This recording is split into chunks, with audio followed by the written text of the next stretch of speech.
Aujourd'hui, nous sommes en compagnie de Catherine Buisson, libraire dans Paris, dans sa librairie consacrée intégralement au voyage, itinéraire, rue Saint-Honoré à Paris. Aujourd'hui, vous allez nous présenter vos coups de cœur voyage et littéraires de l'été. Alors, quels sont-ils, Catherine? Alors, c'est des coups de cœur qui sont en rapport avec partir longtemps. Partir longtemps avec deux auteurs principalement.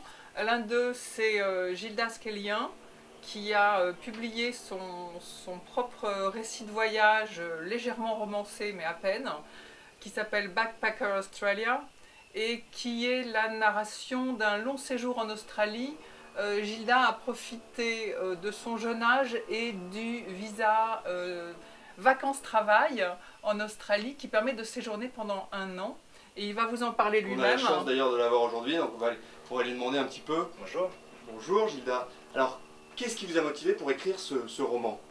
Ce qui m'a motivé, d'une part, c'est mon goût pour l'écriture, et d'autre part, j'avais envie de faire partager avec un maximum de personnes l'année passée en Australie, c'était en 2005-2006.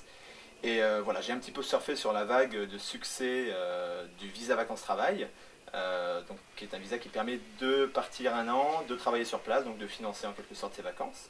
Voilà, donc il y a de plus en plus de Français qui partent, il y en a plusieurs milliers par an.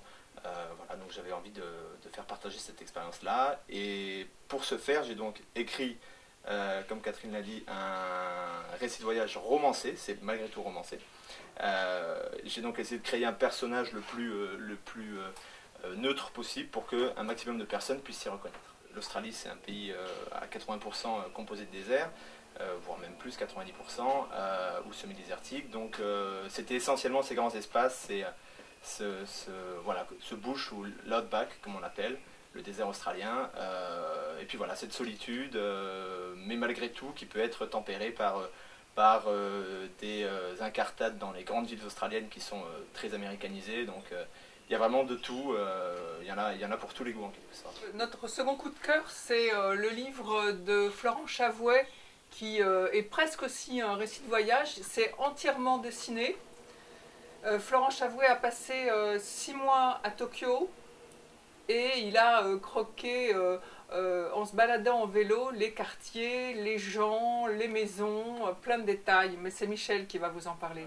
Le pitch d'un livre qui se lit mais qui se regarde aussi, c'est difficile à faire parce qu'on se laisse prendre par la qualité du dessin.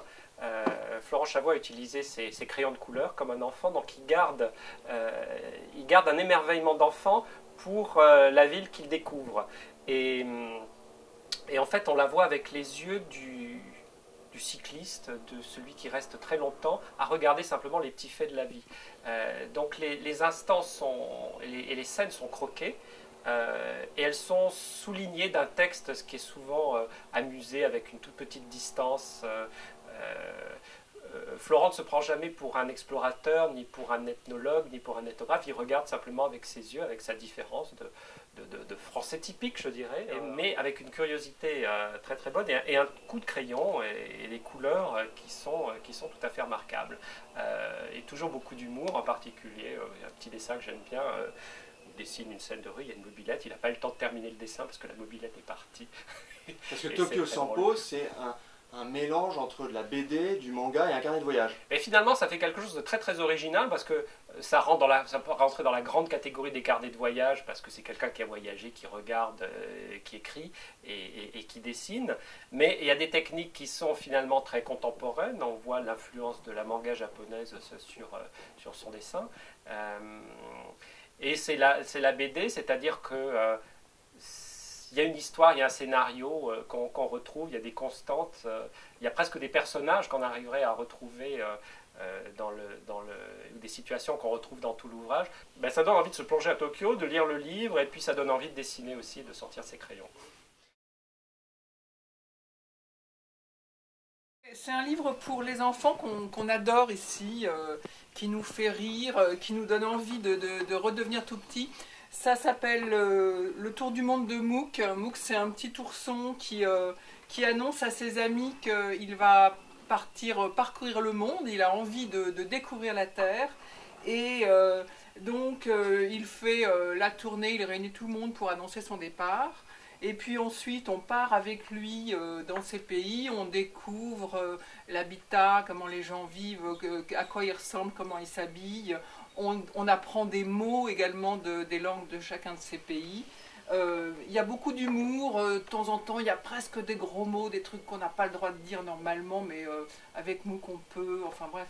Et comme les enfants, bah, ils ont aussi tout l'imaginaire pour voyager, c'est un livre que les parents devraient adorer aussi. Profitez-en et puis effectivement faites de belles lectures parce que ça aussi c'est de l'évasion. Merci beaucoup.